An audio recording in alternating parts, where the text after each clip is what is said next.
And to my fellas, man, if she's super independent and she don't need you, keep it moving. just keep going, because there's somebody that's out there that needs a great guy like yourself. Sometimes it's about more than manifesting. You got to do the work. Oh man, the energy is high. Mm-hmm. Huh? Yeah. We back. Back with another episode. It feels good. It feels like we never left. Hello. Man, this year's going to be amazing. Man, listen. When do you stop saying Happy New Year? Because I said it last episode. So it's like, do I still? And if you say New Year's, shame on you. Shame. Oh, man. I don't know. But Happy New Year. Yeah. I don't know, but Happy New Year. You decked out, man. You know what I'm saying? Because I got on my Rych Auntie vibes. I see it. It's very much a vibe. Is that all you? Is that everything much. From the boutique? Except the Scoobies. Yeah. My brother got those for me for Christmas one year. Yeah. I guess you didn't need socks. No. Not this time. I keep these in the car, actually. Yeah. No, yes.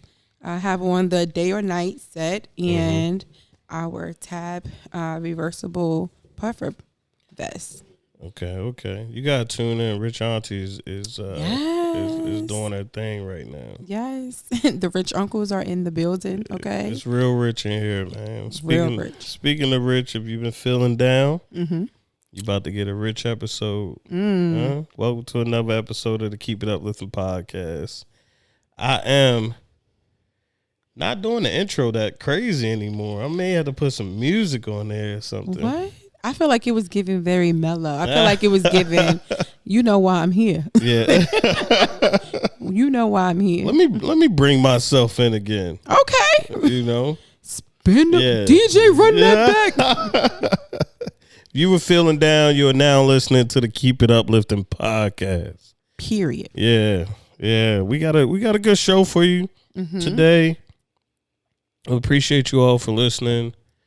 I want to start it. I'm going to start it off with this. I was going to hold on to it, but I want to start it off with this. Don't confuse movement with progress, because you can run in place and not get anything done. So I can't hear it here. And I thought I was going to start this off right. You are. Let me run that back. We have technical difficulties. Do. Players mess up. Players mess up. Do. Okay, so while you're doing that, do you have a overall goal for 2023? One word. Uncomfortable. Ooh, I like it. Yeah, you obviously didn't listen to my first episode. I know it posted on January 8th. I do know that, but I did not listen to it. But I do know, I remember hearing like the first 20 seconds of it. But yeah. I was just, I was recapping a little bit. But okay. This year is about being uncomfortable. And I want to be as uncomfortable as I've ever been in my life. And I've been in some very, very, very uncomfortable, unwanted situations. But okay. Every time that's happened to me, there's always been exponential growth. Okay.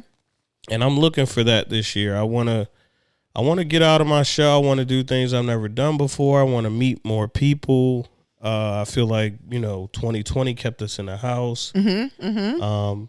I want to experience new things. I want to have more experiences. I feel as if I have so many stories to tell just based upon a month of being gone away from home. And I don't think I have to travel to Florida to do that. I could just go outside. I'd be outside. Right. and actually being outside, being in places where things are going on, being at more, podcasting events or just influencer creator events. I want to meet people who are like-minded. I want to meet people that I can learn something from. Right. Like not that I'm not learning from my circle now, but I feel like there's so much more untapped information that you can only get in person. Right. You know, I was just telling you before we started that I deleted Instagram, and I just said to myself I was going to delete Instagram for a week, and I've been the most productive I've been in a very. And I never thought it was Instagram. I thought it was TikTok. But with TikTok, I posted a lot more. That's why I had so many followers. When I get on Instagram, you know, I post a story here and there. I really don't give that much to the platform anymore. And until I come up with a strategy, I just said, you know, maybe I'll take a little bit of time off. Okay. And it's leaps and bounds, man, leaps and bounds. But I'm really trying to get to a point where I get up early. And this is just for me. So if it doesn't work for you, right, you know, don't judge me for it. But a lot of people don't work the way they say they work, right? And I'll give you an example. There's this guy named Tim. He's big on TikTok. Tim, hold on, what Tim's name is? Tim, I can't find it. Chonciano or something. I can't. Tim, I'll try to put you in the actual notes of the show. But pretty much Tim goes, he has his wake up early. I'll get away from his wake up early thing. Tim wakes up at, Tim is working 12 hours and 30 minutes a day. Okay, so on average in 2020, he slept 5 hours and 30 minutes. This is the pandemic. He was still working, right? Still getting tested every day. He showed the whole process. Showed it in 2021. He almost has like 1 million followers. Look in the notes or even in the details of the comments here for YouTube. I'm gonna put Tim in here because he's been a huge inspiration to me. So okay, I love that. But he's spending time with his family, so I'm gonna run this down for you very quickly. Okay. 4 to 5:30 a.m. So that's 1.5 hours. So he wakes up at 4. He's working out or walking. Okay. Right. He says he likes to work immediately before he starts to work out or anything because it relieves his anxiety. So he's like a big executive for marketing at a big firm too. Okay. So he has a really big boy job. So he needs to like check email. Right. I understand that. Right. So he said he gets up, immediately gets to work, knocks his anxiety out. Then he goes work out. Right. 8:30 to 6, he's at work. So I believe the travel time from like getting ready for work, breakfast, 5:30, his waking up his daughter. He always has, you know, getting breakfast, all of that, kissing his wife, boom, catching a train, travel to work. Now he's at work 8:30 to 6 working. And he works on a train too. So and then he says 6 p.m. to 9:30 he's working. Or no, 8 to 9:30. I'm butchering this right now. 8 to 9:30.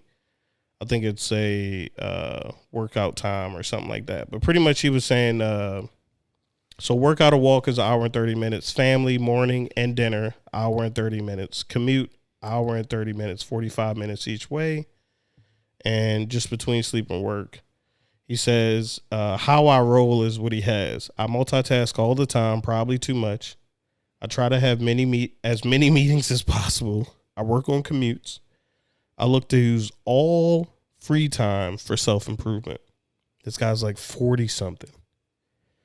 I spend too much time planning, overthinking content, but need to be better at making quicker, more useful content. So I'm not going to do it to the T, but then he has like how he started waking up early. He said his wife used to work at 2:30 in the morning. So he used to, you know, walk her to her car or whatever. And then that got him up, and then he would wake up at 5:30. And then he said they had the kid, and so he needed extra time. So then that got him waking up at 4. Okay. And I just think that, you know, I wake up about 6:30, between 5 and 6:30 every day. But I've been trying to get that when I hit the 4 o'clock, boy, I do be you get tired. But you know, push-ups or a nap, perfect. But I wake up at 4. I get to go to the gym. Mm-hmm. I get to work. I'm working. So I've already gotten a head start on my job. Right. Right. So I've done my job. I'm preparing for meetings. I've showered. I've done all that good stuff. And then breakfast. Then I'm ready. Then I'm ready for work. And then I'm ready to be engaged in the meetings instead of worrying about the work that I have to do after I get out of the day full of meetings. Right.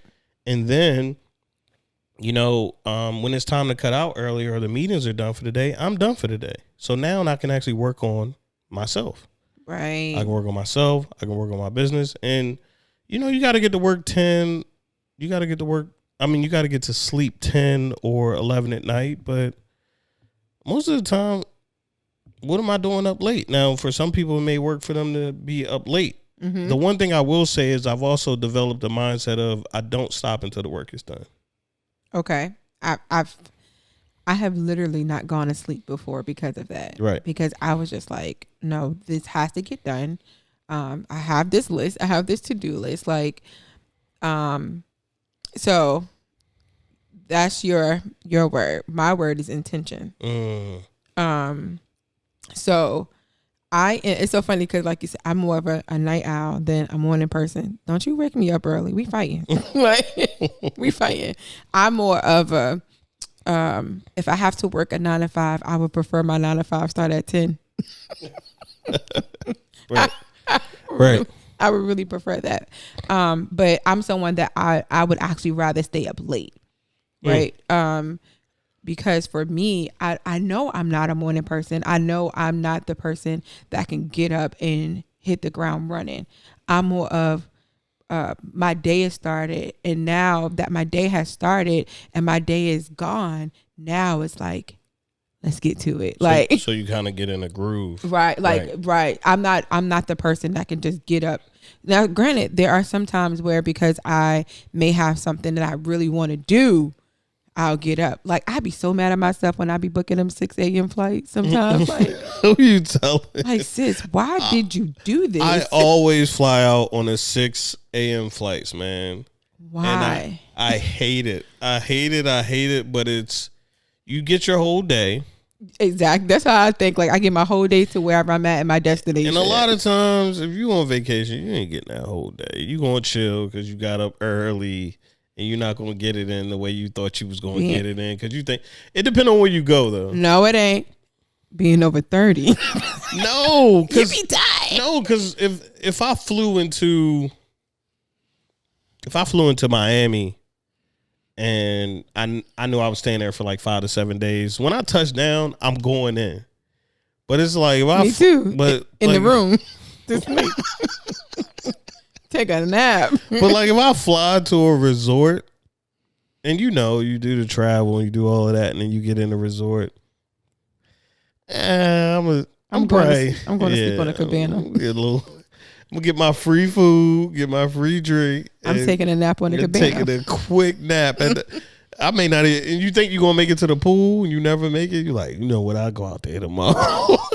Listen, that be me. I'm like, but then after that first day, that's why I always try to stay longer sometimes, because I know, especially because I try to get morning flights, I know that first day is literally settling in, it's just like day travel settling, like, no.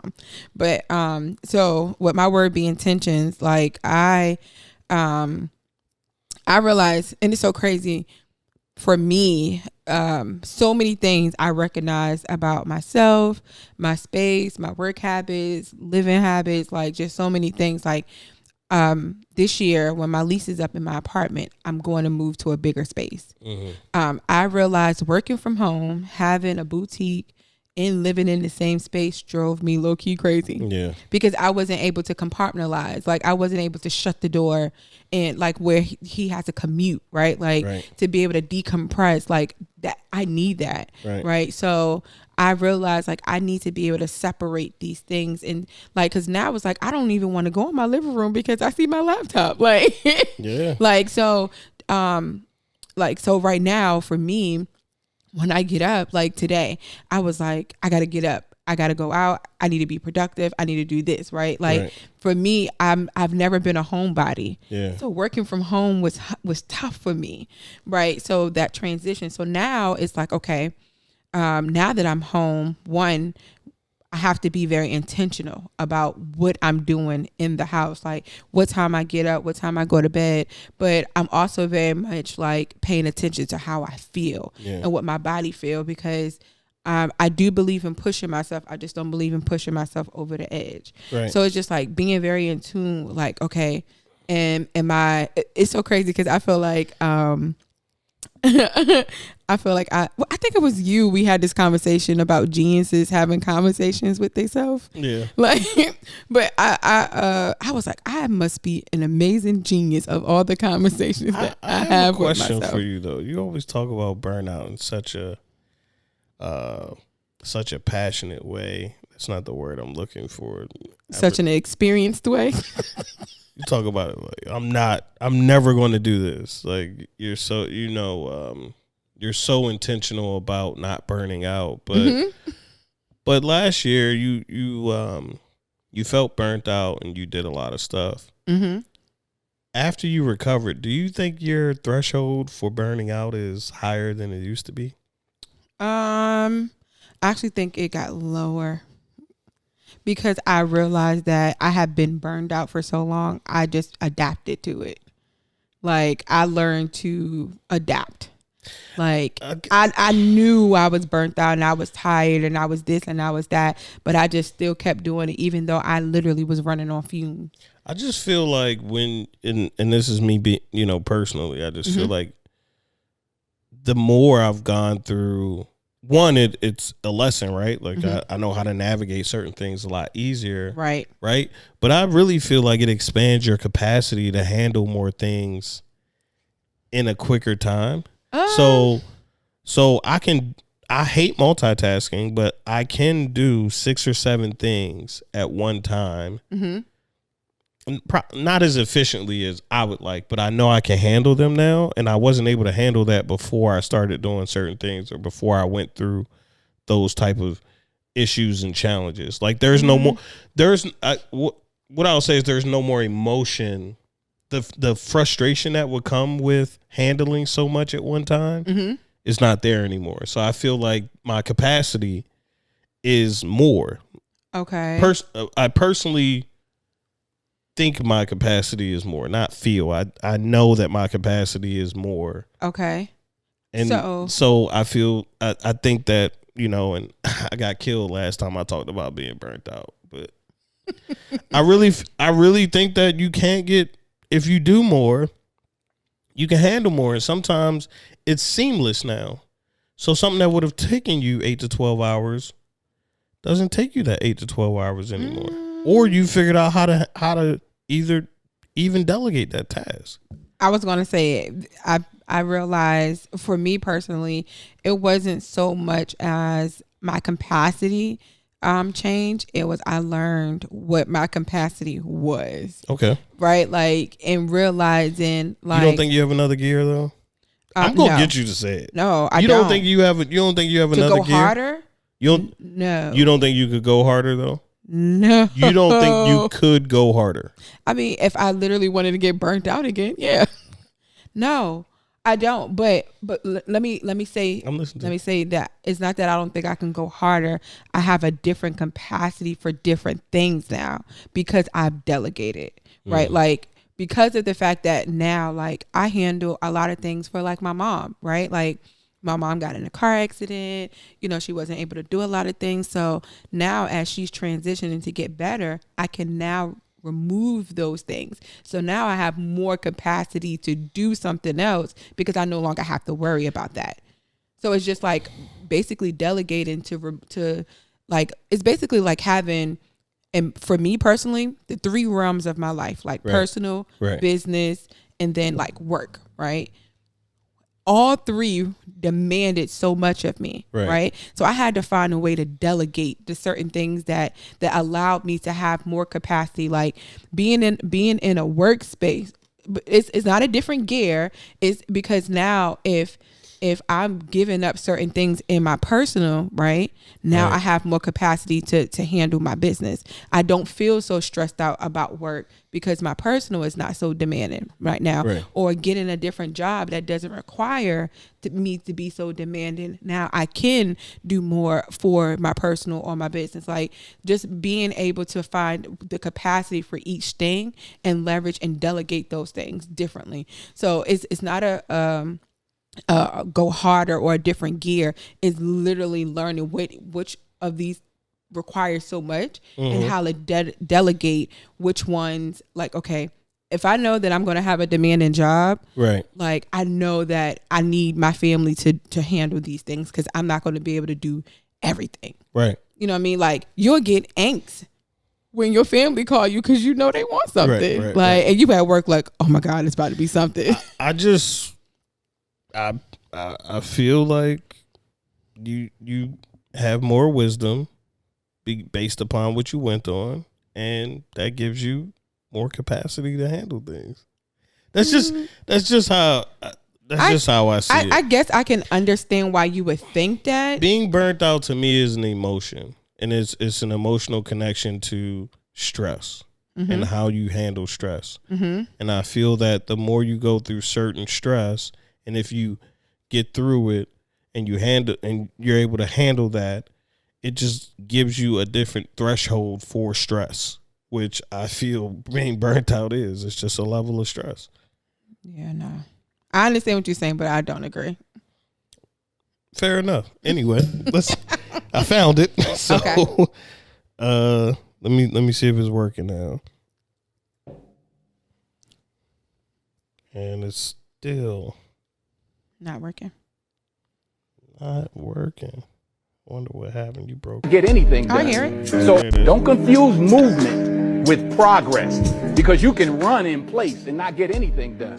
So are you moving forward, and who you taking with you, and how you make things better by the God-given talent that you all have in whatever area. I love Denzel. Like he's so just man. You know how people was talking about that whole would you take 50 mil or have a conversation with Jay? Yeah. Like Jay-Z, like having a conversation with like somebody like Denzel. I think it was like 500,000. Oh, whatever it was. Everybody would have took the 50 mil. Oh, I mean, but you know what I'm saying. Right. Like those, and it's so funny that he used that example because as crazy as it sounds, I hate running on a treadmill because I feel like I'm not going anywhere. Like, why am I running and I'm not going anywhere? Like, that doesn't make logical sense to me. Like, if I'm going to run, at least I want to see my progress of me. I want to see different things as I'm running. Right. Why am I running in place? Yeah. But that's just me. Like, no, that's why I walk outside. I also don't like running. Put that out there. But if I had to run, I would rather run outside. Like, but no, that's so dope because people take the concept booked and busy, right? Like, oh, I'm booked and busy. Okay, you might be busy, but what kind of busy are you? Like, are you busy growing? Are you busy evolving? Are you busy building your business? Are you busy building your family, your legacy? Like, what entails that time? Like, and then who you taking with you? And are you walking in your Come on, Denzel.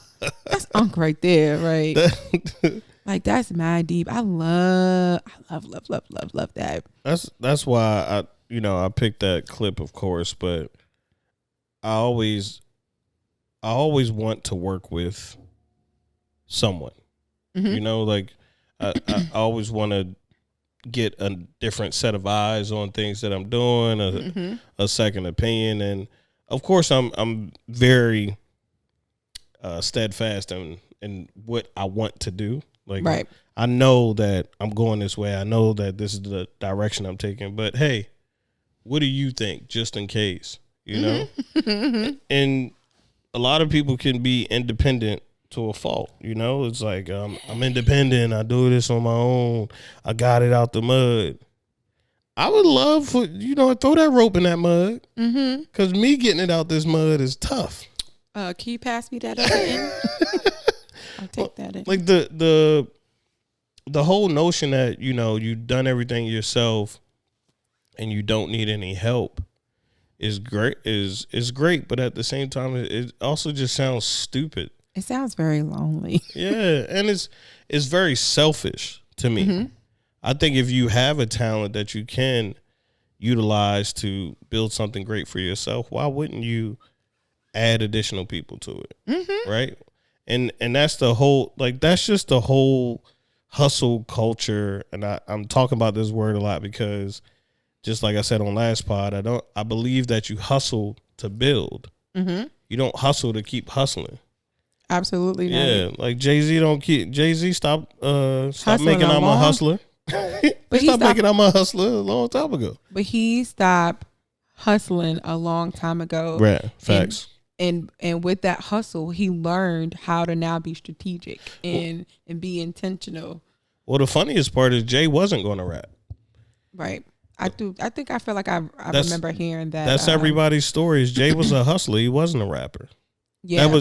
He was getting so much money, but he knew there was an end to that. The end was near. Right. Right. Because that's what had got. If he wouldn't have went to rap, he would have ended up like Emery.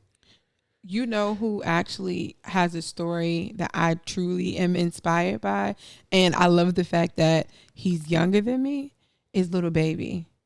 Like, I don't know if you watch his documentary. Never.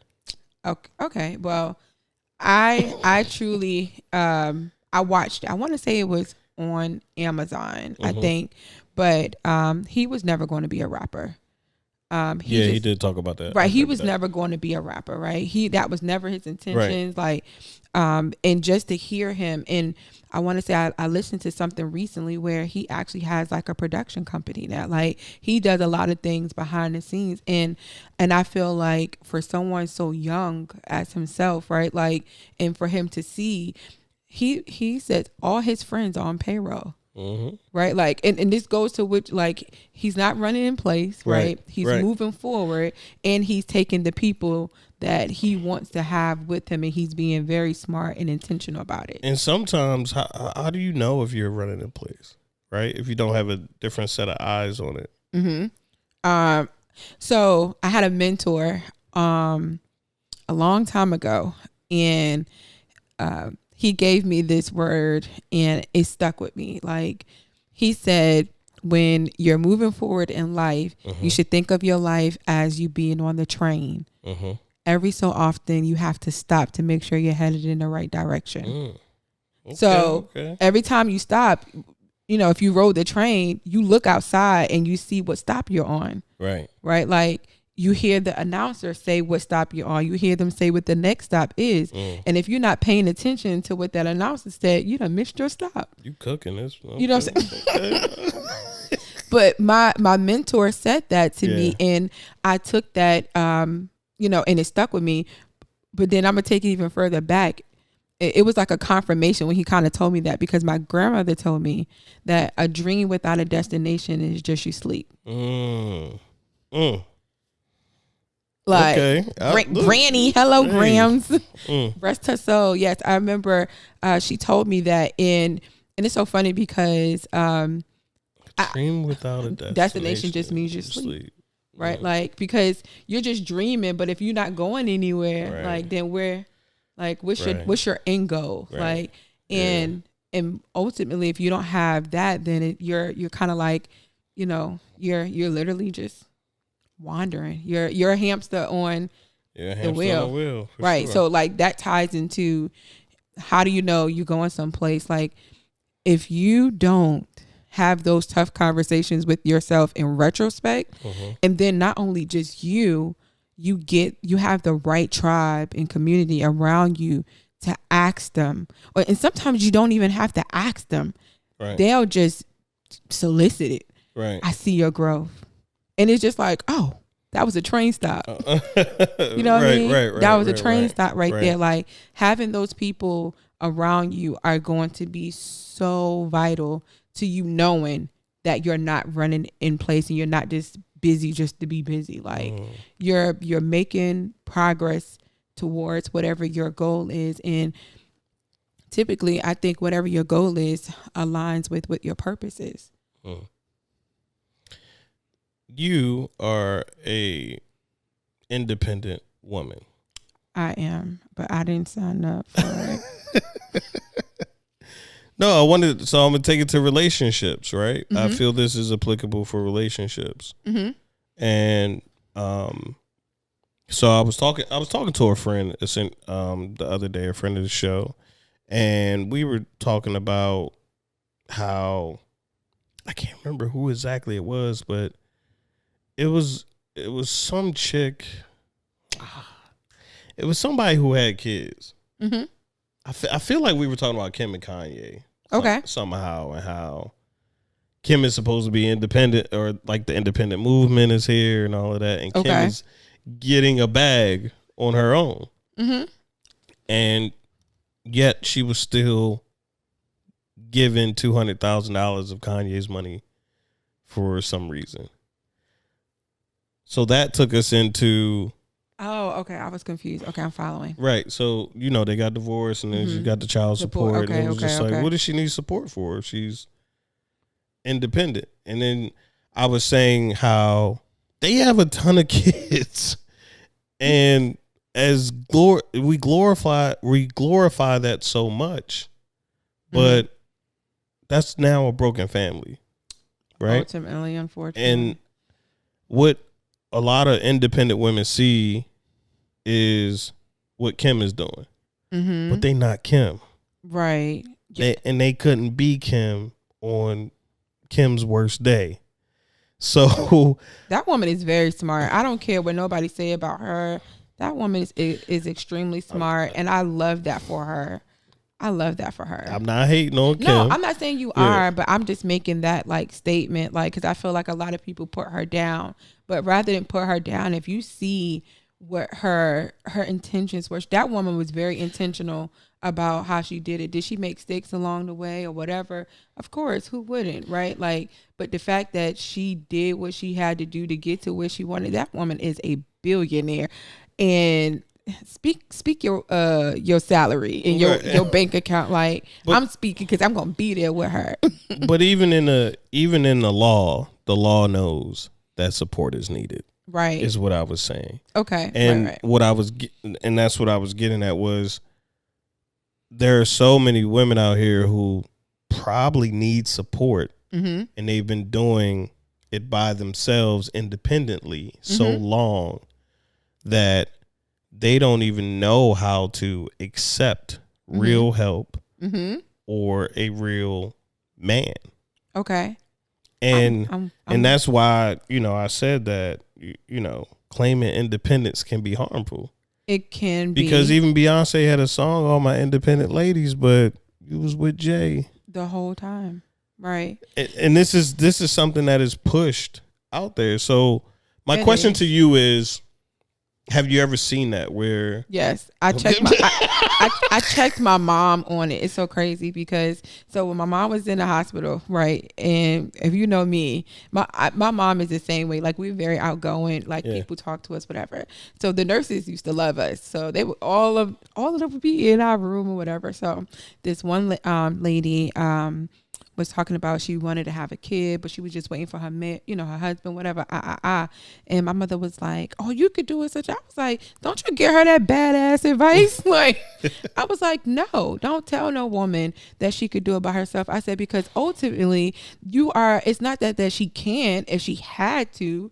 Right. But I do realize that who's really going to be impacted is that child. Right. That child need both of their parents. Like, and if you can help it, allow both of those parents to be under the same roof. Like, why would you want her to go through the struggle? Like you didn't go through the struggle by yourself, because my father was very active. Granted, y'all are not together, but you had my grandfather, my grandmother, you had my aunt. Like, yes, you had a tribe, in fact, to help you, which is great. However, why would you tell somebody to volunteer to do this by themselves? It ain't easy.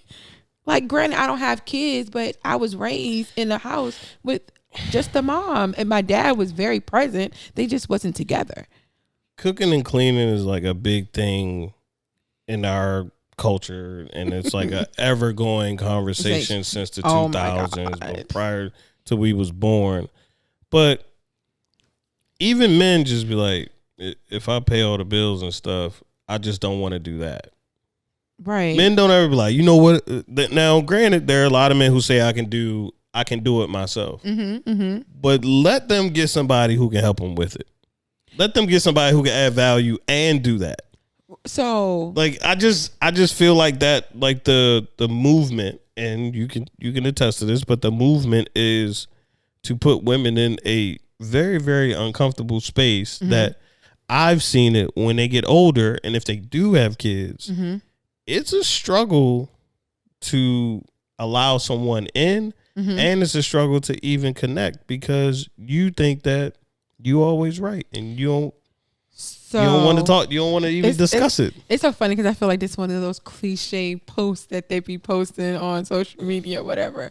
But I feel like people have gotten away from just the understanding of a helpmate. Your partner is supposed to be a helpmate, right? What happens in your four walls, in my opinion, depends on how you guys help each other. Right. Like, I grew up in a house where my uncle was a chef. Right. My uncle did the cooking, but my uncle also was the breadwinner. Right. And it wasn't so much as that he was forced to do. Granted, my aunt did cook or whatever. Right. She helped maintain the house, and for the most part, she worked as well.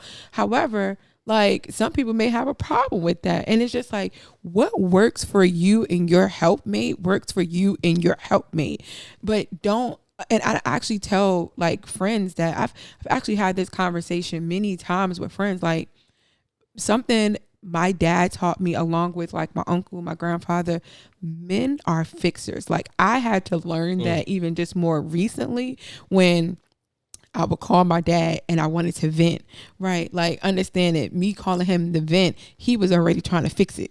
Right.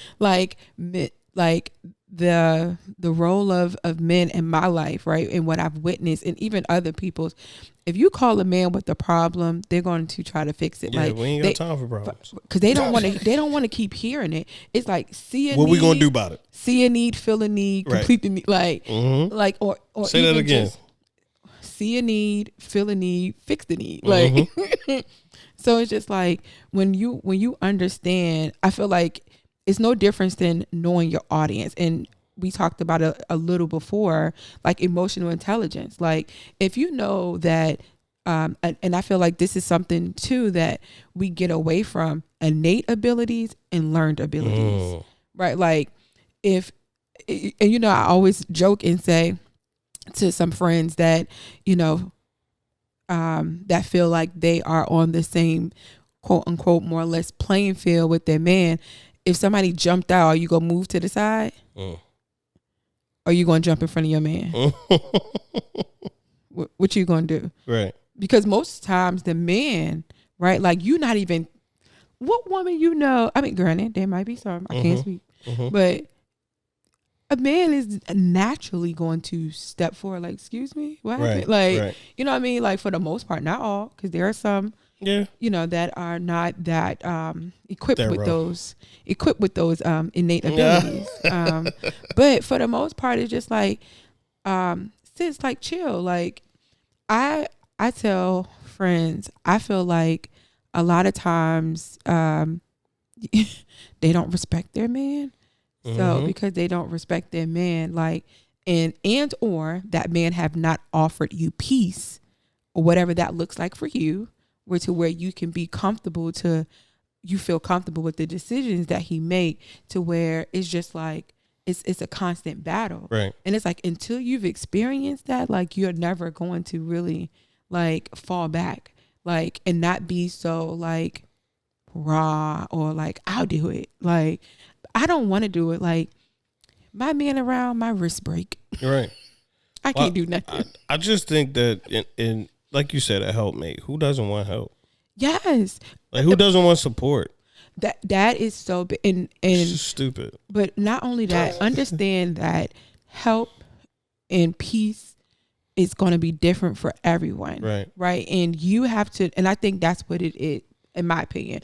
I feel like a lot of people don't know themselves, don't know what what they need their other person to have to help them feel more like at peace, because they don't know. Right. Like, because they're so busy trying to survive and maintain or whatever. So because they don't know that, it's just like, how do I know what I need from you?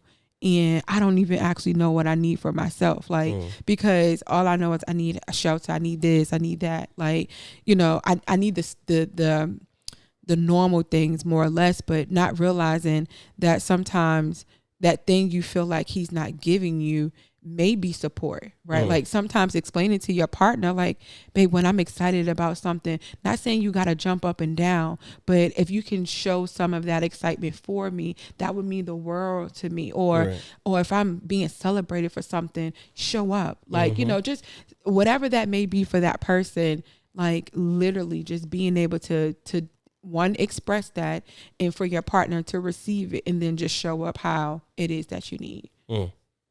Yeah, it's a lot of good men out here. Like you said, you know, your father was that for you. Then you had, you know, your mom had your grandfather and my uncles and your uncles. And that takes me to another thing that I have here, because and I touched on another podcast, but I wanted to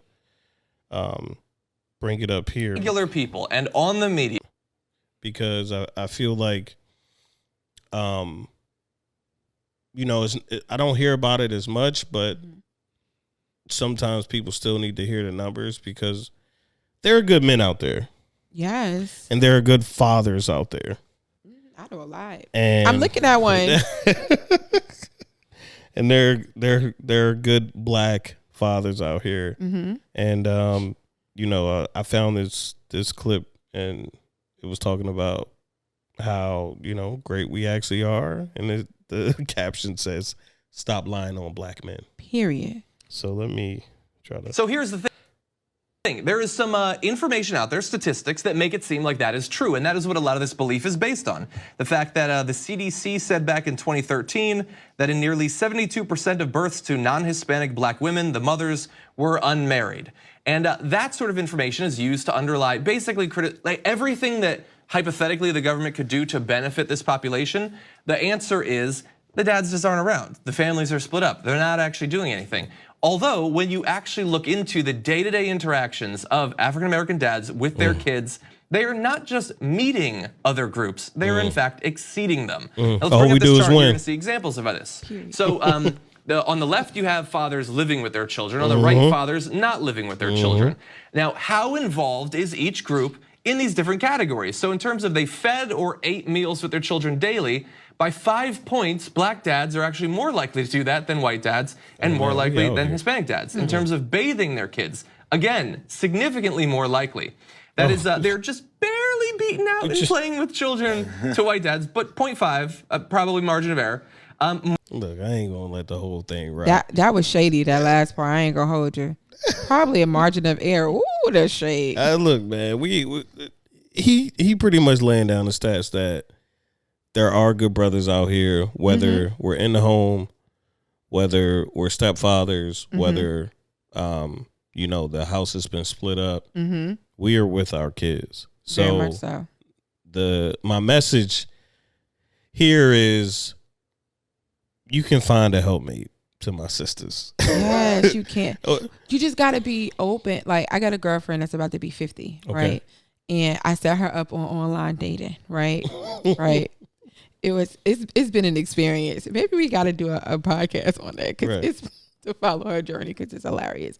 But like, it was so funny because she called me and she was like, well, how soon do you give your number out? Or how do you do this? And I, you know, just kind of explaining different things to her. And she's like, well, this or this. And I was like, remember, before I set this up, what did I tell you? You have to be open to this experience, right? Like, you have to be open.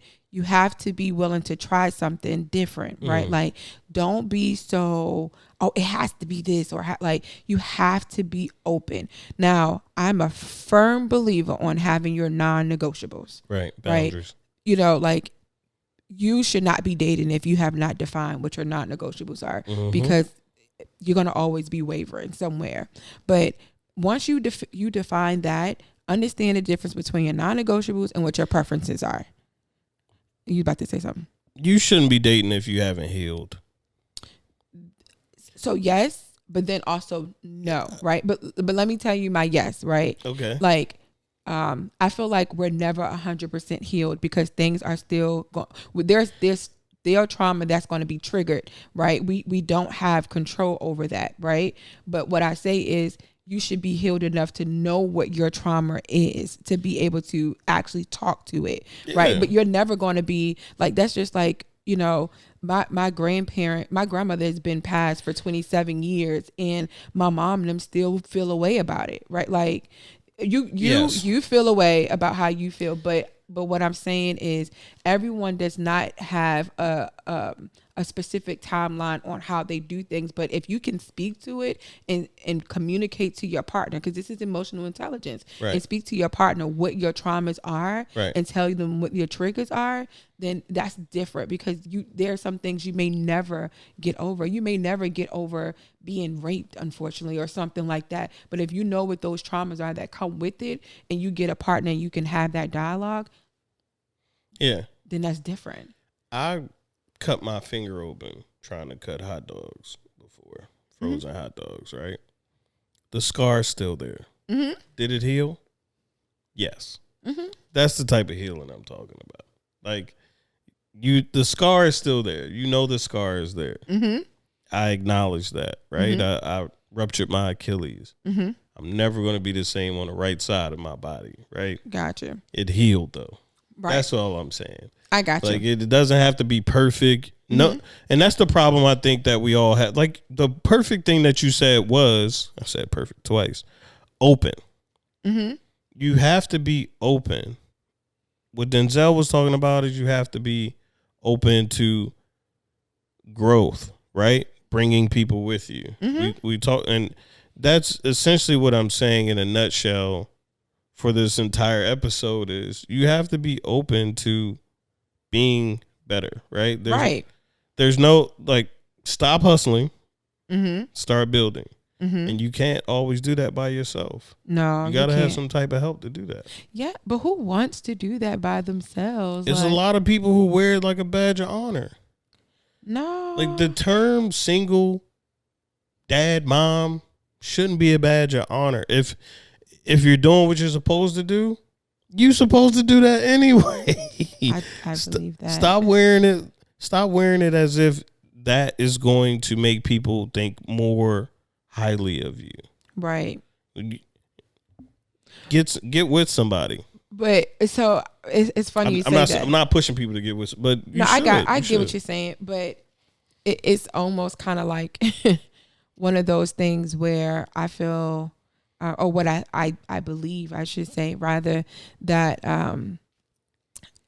everyone doesn't know, or there's many definitions of a parent, right? So when people, in my opinion, when they wear that as a badge of honor, is because with their definition of, they exceed in that, right? So it's like, okay, and more or less sometimes it's probably because of what they grew up around or what they see or whatever. So it's like, I'm doing all of this in this. So it's like, so because of that, right? Because our definitions of things are going to be totally different. Right. So it's like they're wearing it as a badge of honor because of the fact that the things that they got there. I have so many friends that pride themselves on being a great mom. Right. And a lot of the times is because they are, in fact, great moms, whatever the case may be. But a lot of times it's because they compare themselves to their mom. But, well, my thing is, if you're a great mom, who are you as a woman? Right. A lot of quote unquote great moms can't answer that. Right. Oh, and I truly believe that. Like, and to my fellas, man, if she's super independent and she don't need you, keep it moving. just keep going, because there's somebody that's out there that needs a great guy like yourself. Okay, well, let me say this before I say that.